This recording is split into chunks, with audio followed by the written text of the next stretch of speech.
is Reason Revolution. I'm your host, Justin Clark. Thank you for joining us this week. We're back to a regular style of episode this week with news stories and the special comment at the end.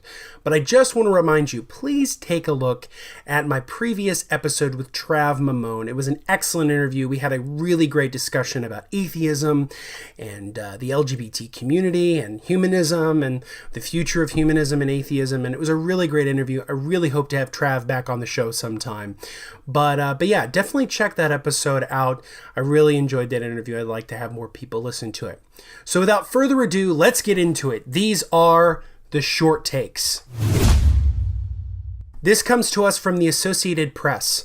Special counsel Robert Mueller is using a grand jury in Washington as part of an investigation into potential coordination between the Trump campaign and Russia, a person familiar with the probe says. The use of a grand jury, a standard prosecution tool in criminal investigations, suggests that Mueller and his team of investigators are likely to hear from witnesses and demand documents in the coming weeks and months. This is from Al Jazeera. North Korea has condemned the newest UN Security Council sanctions imposed in response to its weapons programs, saying it would not negotiate over nuclear arms while threatened by the U.S. The sanctions passed at the weekend were, quote, a violent violation of our sovereignty, unquote, Pyongyang said in a statement carried by its official Korean Central News Agency, adding that it would take, quote unquote, righteous action in return. And finally, this comes to us from PBS.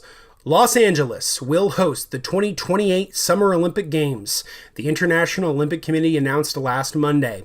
Los Angeles previously hosted the Olympics in 1984 and 1932.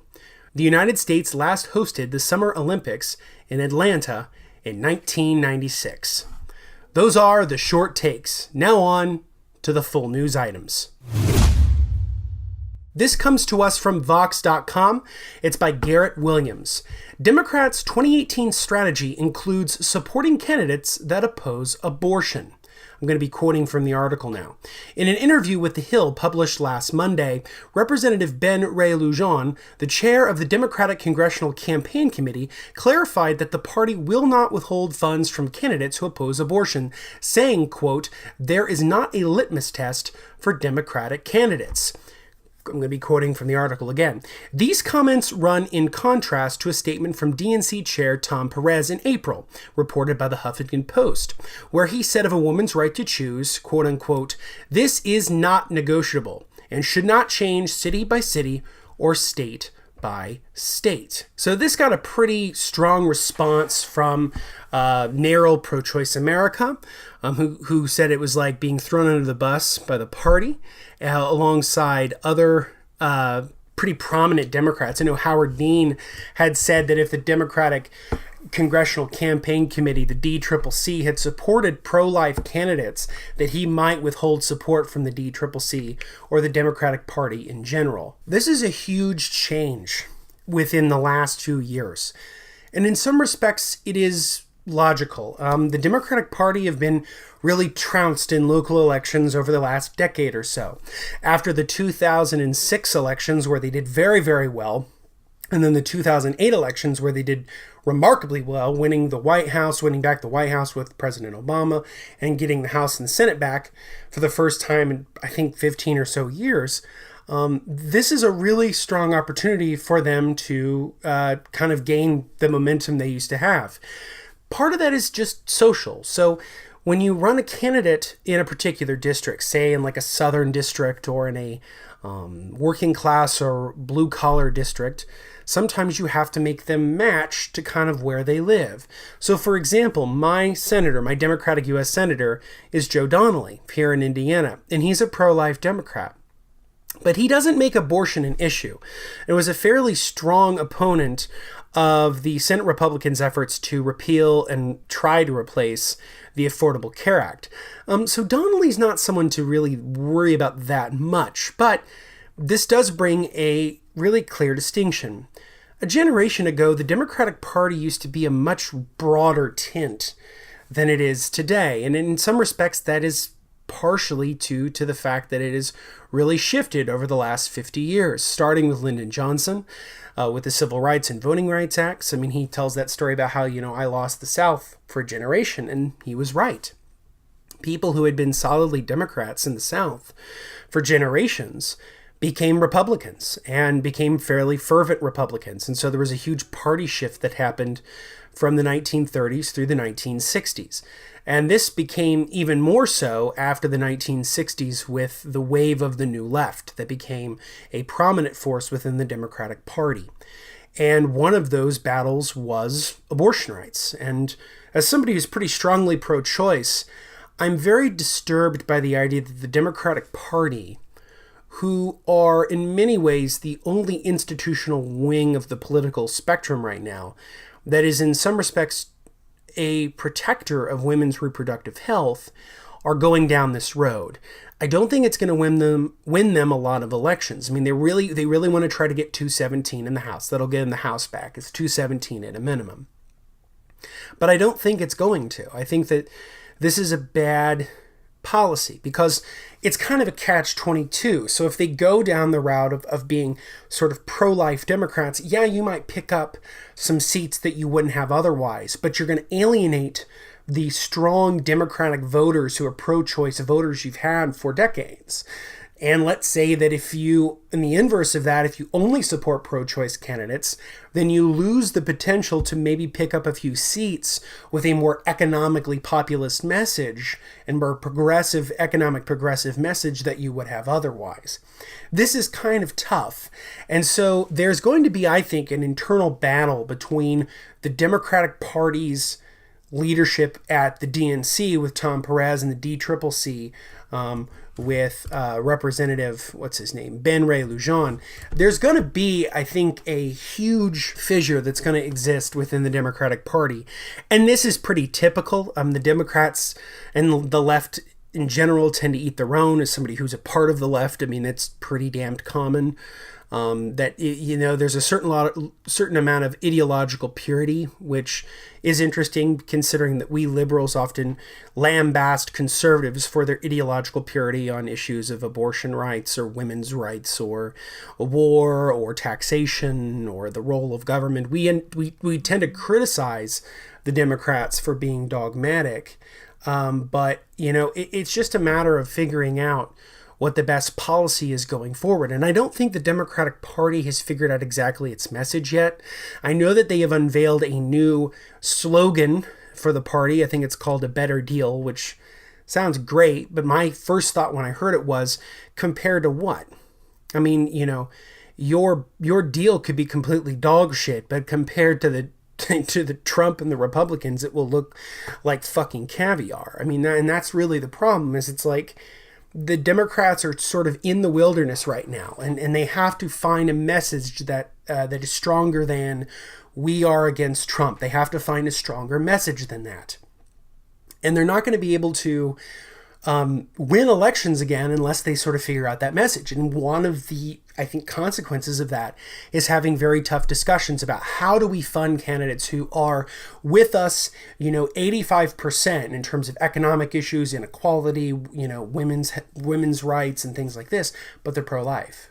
So that's going to be a tough go of it. I think the Democratic Party is wise to be careful with this policy because you're going to alienate scores of voters who support the Democratic Party because the Democratic Party is the party of women's reproductive health and choice. That's why I'm a Democrat.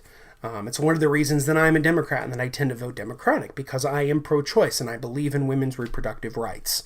I believe in reproductive rights in general, but especially women's reproductive rights and a woman's right to choose. And it's important that the Democrats not lose sight of what it means to be a Democrat.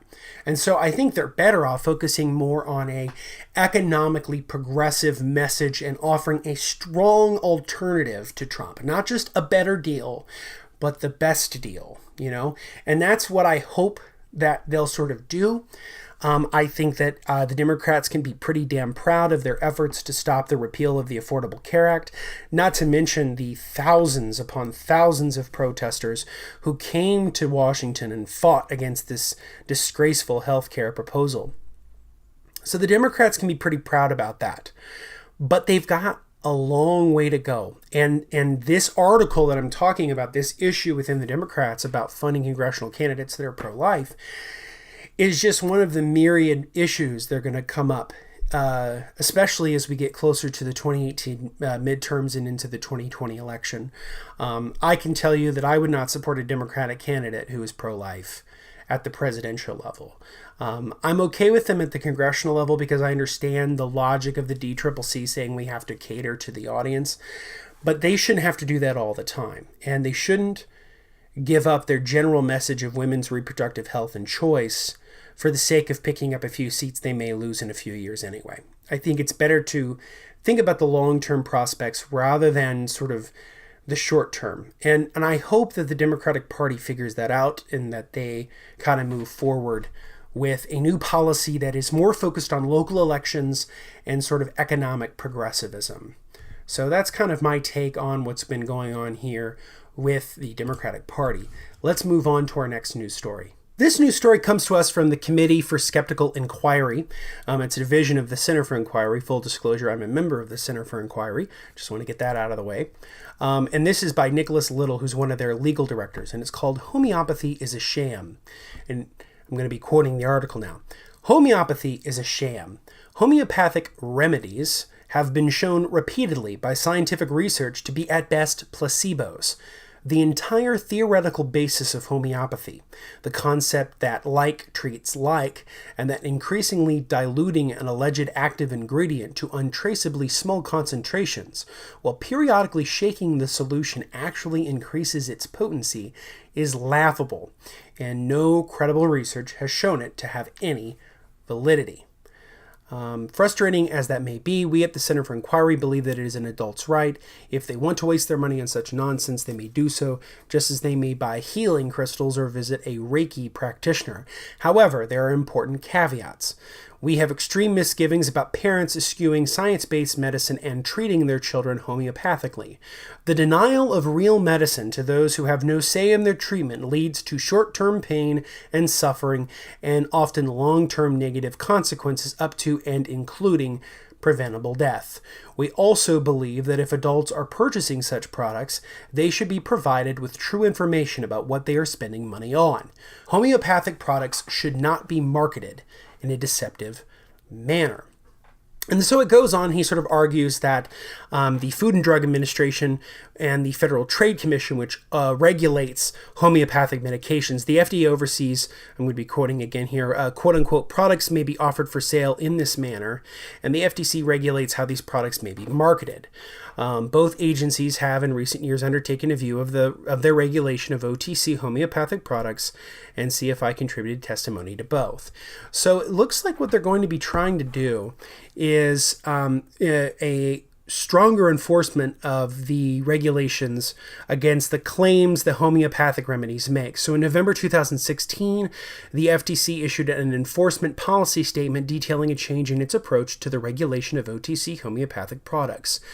Noting that the Federal Trade Act does not exempt homeopathic products from the general requirement that objective product claims be truthful and substantiated. It continued to state that the promotion of an OTC homeopathic product for an indication that is not substantiated by competent and reliable scientific evidence may not be deceptive if that promotion effectively communicates to customers that, 1, there is no scientific evidence that the product works, and 2, the product claims are based only on theories of homeopathy from the 1700s that are not accepted by most medical experts. The EPS also acknowledged that for the vast majority of OTC homeopathic drugs, there are no valid studies using current scientific methods showing the product's efficacy. So homeopathy as a scientific practice, if you want to call it that, is really not much of one at all. It is a practice that developed in a period where modern medical science was not up to the standards that it is today, and is in many ways no better than a placebo effect at best. And at worst, it actually inhibits people from getting the actual medical care that they need. And with that in mind, another article I'm going to kind of go into now is about the National Health Service. and the NHS to ban homeopathy and herbal medicine as misuse of resources. So this is in Britain. So in the United States, with the problem of homeopathy, we've gone with more of a stronger regulatory approach, with the Federal Trade Commission pushing stronger regulations for how homeopathic products can be marketed to consumers. But with the National Health Service, which covers the costs of people's medicines and their health treatments through a national healthcare system, what they're actually doing is just banning the public financing of homeopathic drugs. So I'm going to be quoting the article now. This is from the Telegraph. The National Health Service has announced a ban on homeopathy and herbal medicine, as they say it is quote-unquote misuse of scarce funds. And so it basically talks about how the public rightly expects that the NHS will use every pound wisely. And today we're taking practical action to free up funding to better spend on modern drugs and treatments. To give you a sense of just how much money the National Health Service has spent on homeopathic treatments, from the article, it says in the last 5 years, the NHS has spent almost £600,000 on homeopathic treatment. So that's nearly $1 million in American dollars in terms of inflationary. It's not an exact number, I'm kind of ballparking, but it's an insane amount of money for snake oil, for bullshit. And so the NHS England ruled, quote, at best, homeopathy is a placebo and a misuse of scarce NHS funds, which could be better devoted to treatments that work. And part of this real drive is the fact that there are 1 million more people over the age of 65 that are on the NHS than 5 years ago. They're constantly having to figure out how to make the NHS bang go as far for the buck as possible for the public, because the way the NHS works is that most remedies, most medicines, you get them over the counter, that the NHS will pay for them. But the NHS has decided, no, we're going to kind of curtail the amount of public money we're going to devote towards homeopathic remedies, herbal remedies, and just basic over-the-counter medicines, things for like colds and flus and things like that. Unless there's a serious medical need and you need prescription drugs, those are still covered. But some of the over-the-counter stuff is going to be changed.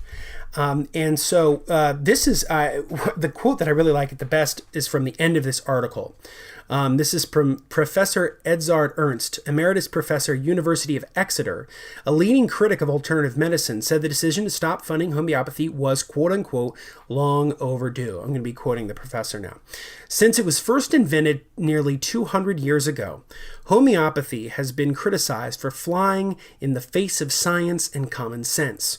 We have now known for decades that the most reliable studies fail to show that highly diluted homeopathic remedies are more than placebos.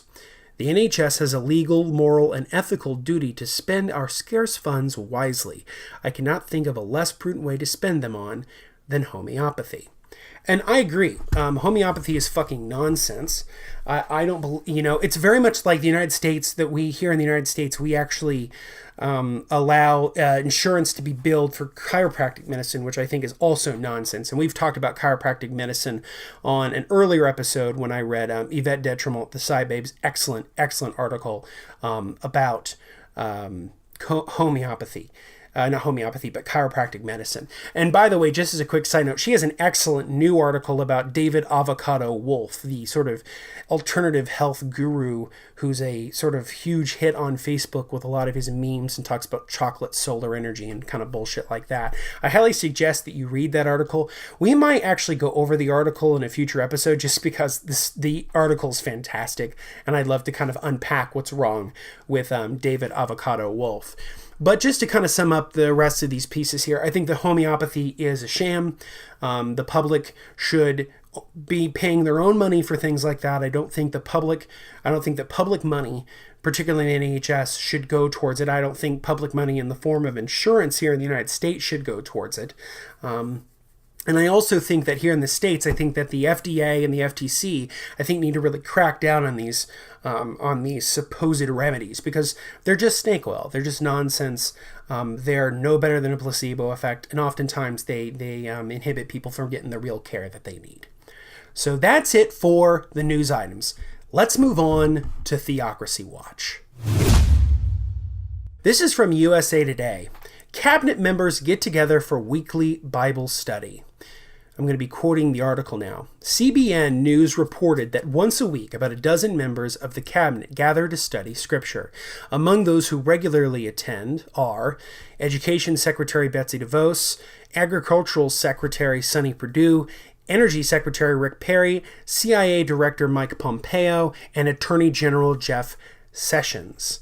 It's the best Bible study that I've ever taught in my life, Ralph Drollinger of Capital Ministries told CBN News. They are so teachable, they're so noble, they're so learned. Apparently, Vice President Mike Pence, House and Urban Development Secretary Ben Carson, and EPA Administrator Scott Pruitt stop by from time to time. Drollinger said of Pence, Mike Pence has respect for the office. He dresses right, like it says Joseph cleaned himself up before he went to stand before the Pharaoh.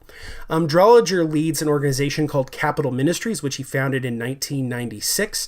He has done Bible studies at state capitals, foreign capitals, and does weekly studies with members of both the House and the Senate. And this is also from him.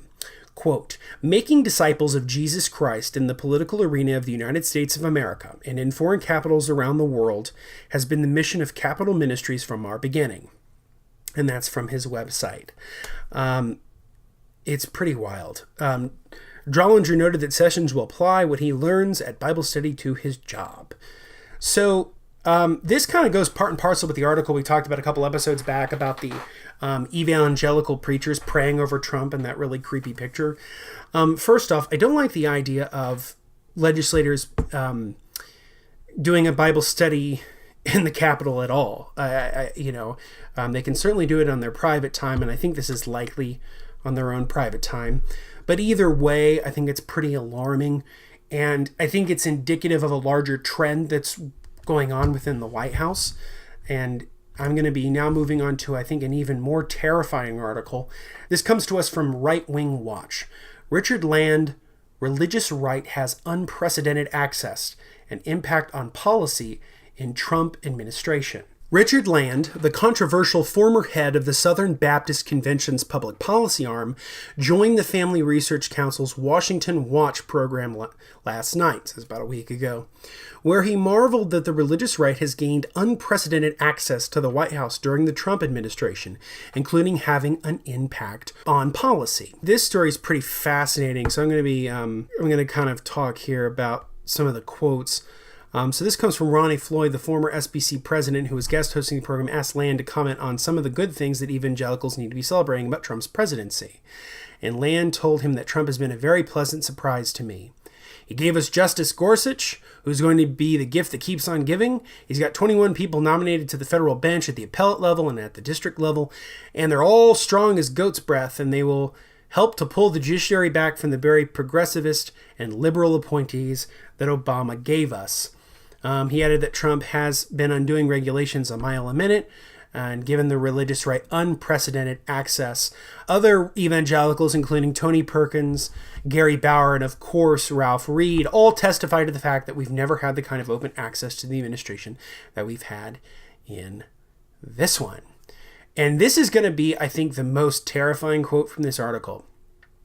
It is sort of nice when you walk around the halls of the Eisenhower Executive Office Building to keep running into people you know who are evangelicals. Personnel is policy, and there are more evangelicals in this administration as personnel than in any administration in my lifetime. It's a lot easier to explain evangelical concerns to evangelicals. That's pretty wild. So, what do we make of this? So Trump won evangelicals in the 2016 election with 81% of the vote. It's the highest vote count for evangelicals has ever gone to a president. That includes George W. Bush's reelect in 2004. So Trump has this sort of pull over the religious right. And what's interesting is they have this sort of cognitive dissonance going on about sort of Trump's unsavory sort of personal values and what he does in his personal life and what he sort of does in his own sort of personality versus what he's going to give them. He has genuflected at him so hard. And I think a lot of that has to do with the fact that his vice president is Mike Pence. I think Pence is an incredible influence on the Trump White House because Trump is not as politically gifted or savvy as Pence is. Not to say that Pence is a genius by any stretch of the imagination, but he's somebody who has an incredible amount of, I think, political savvy and policy acumen. And I think it's important to note that Pence, I think, is in Trump's ear a lot, and I think Trump recognizes the real politic of having the evangelicals on his side. And so he basically, caters to them in a way that other presidents haven't really done. And part of it is also because Trump really cares about appearances. I mean, these people suck up to him tremendously because they know because he's not terribly bright and he'll kind of follow whatever they'll say, that they'll get what they want. And so they'll sort of suck up to him and he'll suck up to them. And it's just kind of this ring of sycophants that keep going on and on and on. And it's at the detriment of the separation of church and state and just at the detriment of a secular republic, which is what we're supposed to have. So we have unprecedented access. We've got Bible studies in the White House. I'm not comfortable with this. And I know of a lot of Americans who aren't, and some Christians who I know are not. And I think this is an insult to the founders. I think it's an insult to the secular nature of our government. It reminds me of that great song by Dan Barker. Get off your knees and get to work. And I agree. You don't need to be preying on the public's time. You need to be working and making our country better rather than wasting all this time on religion. You can do that on your own time and on your own dime. Don't do it in the White House and don't do it in the Capitol. It's insane to me that these people are allowed to do this kind of nonsense while they're public leaders. I think it's an insult to the separation. Like I said, it's an insult to the separation of church and state and to the secular nature of our government. And I am just disgusted with the fact that it's going on. But I'm honestly not that surprised. So we're going to be moving on now from the national to the local. This comes to us from the Friendly Atheist blog, Hemet Meta. Kentucky governor and science denier Matt Bevin visited Ark Encounter yesterday. And this would be August 6th, though he visited it, I think, on Saturday, the 5th of August. In case you're wondering what Kentucky Governor Matt Bevin was up to this weekend, he was touring the Ark Encounter. I guess he wanted to see firsthand how anyone could spend $100 million while accomplishing nothing of value. So I'm quoting the article now. Apparently, Ken Ham, who runs the Ark Encounter as well as Answers in Genesis, the ministry down there in Kentucky, also met with the, who is that? Oh, yeah, the Grammy Award-winning musician Stephen Curtis Chapman. I'm going to be quoting from the article now. Bevin is a conservative Christian through and through, and that applies to science. This is a man, after all, who called climate change fluff and theory, thinks that prayer can stop violence, signed a proclamation declaring 2017 the year of the Bible, and most importantly, didn't appeal a judge's decision to give tourism-related tax rebate worth $18 million over 10 years to Ken Ham's ministry. There was a rebate that was given to the Ark Encounter, then it was pulled back, and then Matt Bevin sort of finagled a tax advisory board to make sure that the Ark Encounter got it back. The Lieutenant Governor, Janine Hampton, spoke at the Ark Encounter on its inaugural day, and Hemet Meta even makes the point, hell, even President Jimmy Carter wanted to look around. We have here a governor of a state championing the fact that he gave public funds to a massive monument to ignorance in the Creation Museum. And not only did he give it, this Creation Museum a tremendous amount of money, but he also sort of patronized it. He shows up, he takes pictures with Ken Ham, he takes pictures with evangelicals, he takes pictures with, Christian musicians and whatnot. I don't think this is the proper behavior for a governor of a state, particularly a state in which I think the health expectancy of their people isn't very high, and yet they're trying to undo the Medicaid expansion in the state. The fact that they're spending millions and millions of dollars in a giant fake ark that can quote unquote educate people on the so-called creationism, the young earth theory that Ken Ham propagates in his ministry here, because it's not a museum. I mean, it's a monument to bullshit. And Bevan is somebody who, like Trump, maybe has the beliefs. I think he's probably more genuine in his Christianity than Trump is. I mean, I don't want to, get into somebody's head or whatever. But having said that, I do think that Bevan is the evangelical's evangelical, and he will sort of do what he wishes to make sure that they're happy, because he knows they're a huge voting bloc for them. Not to mention the fact that Ken Ham will kind of stick up for him. So this is, again, another flagrant violation of the separation of church and states, a huge disregard for the secular nature of our government. And it's, I think, a real disrespect to taxpayers of Kentucky, who now have to pay upwards of, what is that, $18 million? What is that? Yeah, let me look at the stats here. Yeah, over $18 million over 10 years. So taxpayers are going to be giving this ministry $18 million. This is a museum that, propagates the idea that dinosaurs lived at the same time as people. I'm going to give you a second to just let that one kind of wash over you. Let that one sink in, But yeah, they believe that dinosaurs lived at the same time as people. So they literally believe in the fucking Flintstones, which is something I've said on another podcast, and I know a bunch of people have said it before me, but it's true. They literally believe in the fucking Flintstones. And that's a really terrifying notion. The fact that $18 million over 10 years is going to an institution that thinks that the Flintstones was a documentary rather than a, Hanna-Barbera cartoon and a fiction. So there's that. But I'm not surprised. Matt Bevin is a crazy-ass evangelical politician in an age where we're becoming less and less religious and people are becoming more and more secular all the time.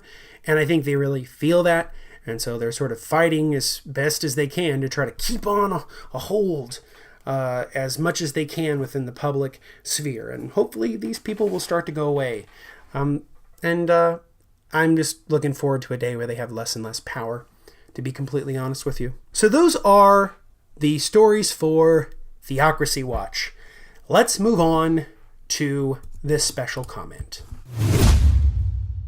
Tonight's special comment is entitled, "It's Time to End the War on Pot."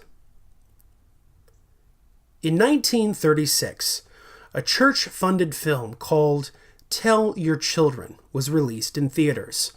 Originally produced by George Herleman as a propaganda film, Tell Your Children displayed youths gone wild under the influence of marijuana. However, it is best known to the world under its later title, Reefer Madness. A more salacious version, released just years later, cemented its place as one of the most ill-conceived yet undeniably fascinating pieces of film. In both versions, young people have their lives ruined by the dangerous effects of marijuana, with violence, promiscuity, and death as a result of their inhalations. This type of presentation is known as voodoo pharmacology, the idea that any drug, no matter how benign, could cause uncontrollable urges of craving and compulsion. Popular culture has maintained this illogical and misguided view of marijuana use, so much so that public leaders continue to rail against it. Our current Attorney General, Jeff Sessions, has attempted to undo much of the Obama-era drug reforms as soon as he came into office. Last May, he sent a letter to congressional leadership urging them not to impede Justice Department prosecutions of marijuana offenses, even in states where medicinal or recreational marijuana was currently legal. Sessions, in the letter, asserted that marijuana is linked to an increased risk of psychiatric disorders such as psychosis, which The Guardian's Jamie Peck noted as sounding a lot like reefer madness to me. I agree. While the research on medicinal marijuana is still not fully conclusive, most research suggests that it isn't any worse for a person than tobacco, and certainly alcohol. With that in mind, why have we continued a national policy of marijuana prohibition that led to 8.2 million arrests between 2001 and 2010, with African Americans 3.73 times more likely than whites to be arrested. As the ACLU noted, marijuana accounted for 52% of all drug-related arrests during this period, and 88% of them were for mere possession. These aren't the Pablo Escobar-style drug lords we're talking about. These are millions of people who were arrested for simply possessing a little pot. Furthermore, the racial bias is ridiculous.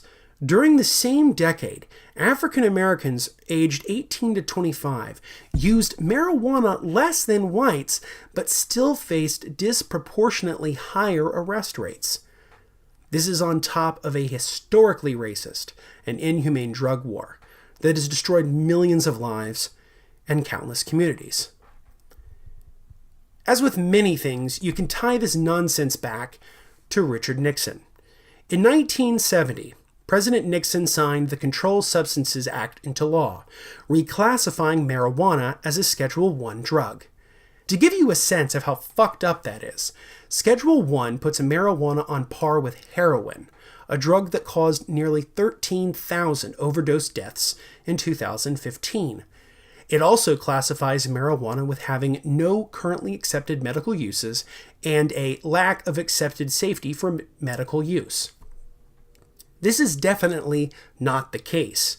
According to a report from the National Academies of Sciences, an analysis of 10,000 studies concluded that marijuana strongly helps chronic pain in adults, lessens chemotherapy-induced nausea and vomiting, and relieves some symptoms of multiple sclerosis. It also moderately helps with sleep problems caused by obstructive sleep apnea syndrome, fibromyalgia, chronic pain, and multiple sclerosis, and doesn't increase risk of cancers. Now, I'm not claiming it's a wonder drug like many cannabis supporters do, but I am following the best credible evidence we have. Based on this alone, marijuana shouldn't be classified as a Schedule I drug under the Controlled Substances Act. This is only the science and the law. Let's talk about the politics of all this. As with marriage equality, the public has rapidly changed its view of marijuana legalization over the decades. In 1979, only 27% of Americans supported legalization. Today, that number is 61%, according to a recent CBS News poll. As for its supposed relationship to crime, only 23% of Americans think it's related to violent crime.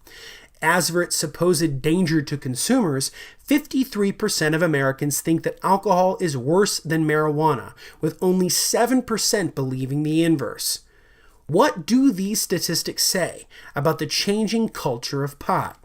For starters, many more Americans have tried marijuana than in previous generations. According to this same poll, 50% of Americans have tried marijuana, as opposed to only 34% in 1997. The country is just getting more and more comfortable with pot. They're learning that it isn't the boogeyman drug that politicians like Jeff Sessions paint it as. States are also getting wise to this conclusion. 8 states and the District of Columbia have legalized marijuana for recreational use, and 30 have permitted medicinal uses. However, Sessions' Justice Department isn't dedicated to federalism on this matter. Despite these legalized means, the DEA will continue to prosecute people under the Federal Controlled Substances Act. So much for limited government. Until Sessions resigns or a new administration is elected, it appears that marijuana policy at the Justice Department will not follow the science or public opinion. That doesn't mean that Congress can't do something about it. Last Tuesday, Senator Cory Booker introduced the Marijuana Justice Act, a bill that would amend the Controlled Substances Act to eliminate marijuana's status as a Schedule I drug, a move that would decriminalize marijuana at the federal level. Booker's bill also incentivizes states to legalize marijuana if their current laws have a disproportionate arrest rate on minority or low-income individuals. Building on President Obama's previous reforms, the Marijuana Justice Act would retroactively apply to individuals charged for marijuana-related offenses, allowing for the commutation of sentences and expunging the records for those already released. Booker spoke of his bill in a public statement, quote, "Descheduling marijuana and applying that change retroactively to people currently serving time for marijuana offenses is a necessary step in correcting this unjust system. States have so far led the way in reforming our criminal justice system, and it's about time the federal government catches up and begins to assert leadership." Booker's bill is definitely a step in the right direction, but he needs co-sponsors as well as broad bipartisan support. Despite our era of political gridlock and intense partisanship, this is an issue that Democrats and Republicans can get behind. Democrats like it because it will help those disproportionately harmed by terrible drug policy, particularly the poor and people of color. Republicans, especially libertarian-style ones, can get behind expanding personal freedom and cutting wasteful government spending on enforcement. As the recent CBS News poll indicates, majorities of Republicans, 63%, Democrats, 76%, and independents, 72%, oppose the federal government trying to stop marijuana use in these states, meaning the states that have legalized it. This would be a prime piece of legislation for bipartisan cooperation, as well as reasonable public policy. Besides the political, legal, and scientific reasons for decriminalizing or legalizing marijuana at the federal level, there's also the moral component. I strongly believe in the philosophy of self-proprietorship, the Enlightenment principle that you own your life and your body. Jacob Sullum, writer for Reason magazine, brilliantly elucidated this concept in its relation to drugs. Quote, "People have a right to control their bodies, to control what goes into their bodies, to control their minds ultimately, because that's what you're talking about. If you're talking about psychoactive drugs, you're talking about controlling the contents of your mind, what goes on inside your brain.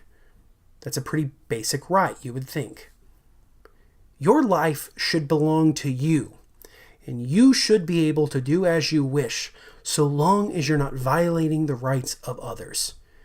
If we're a country that prizes liberty above all else, this should be a foundational component of that liberty. Alas, pious politicians, overzealous cops, and moralizing nanny staters have marched en masse to stop people from living their lives as they see fit.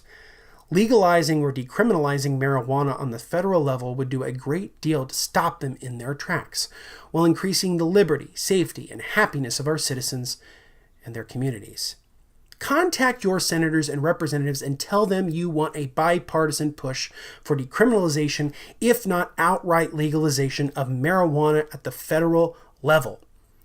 Prohibition in the 1920s taught us that when you unrightly criminalize something, you nevertheless make real criminals. Let's not go down that road again. Let's end the war on pot. That's it for this week of Reason Revolution. Please subscribe to us on SoundCloud, iTunes, and YouTube. If there's a platform you listen to podcasts on that I'm not on, please let me know and I'll try to make it happen. Send us your feedback at reasonrevolutionpodcast@gmail.com. You can follow me on Instagram, Twitter, Facebook, and YouTube at The Daily Clark. Reason Revolution now has a Facebook page, facebook.com/Reason Revolution, all lowercase, all together. Go over there, give us a like, give us a follow, stay abreast of all the new things that are going on with the show. I post memes there, I post the content there. It's the one-stop shop for all things Reason Revolution. So definitely follow us on Facebook, facebook.com/Reason Revolution. Until next week, this has been Justin Clark, and this has been Reason Revolution.